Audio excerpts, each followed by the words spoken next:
ولاگ رشت رفتنمون رو براتون بگیریم. بچه ها خوابن.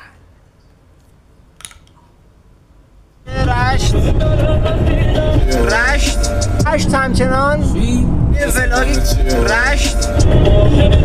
نشون رشتو نشون رشت ما غذا خوردیم. اول از همه بگم که ما اصلا رئیسی سیستیم رشتی خیلی آدمای خوبیه.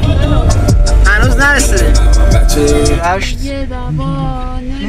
شب اول و شب آخر.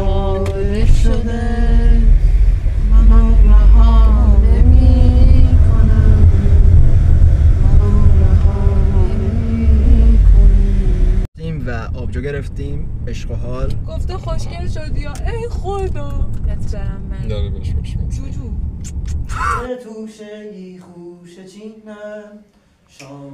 بعد آواز هم میریم سراغ قرآن.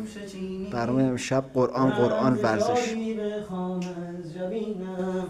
قلب ما بود مملو از شادی بی پایان. تموم شد؟ سعی ما بود بر آبادی این سالان. میلی لسیان شده.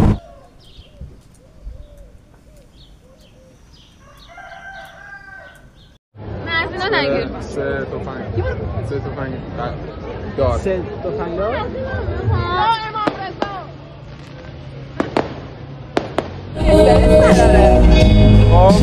لیلی راست.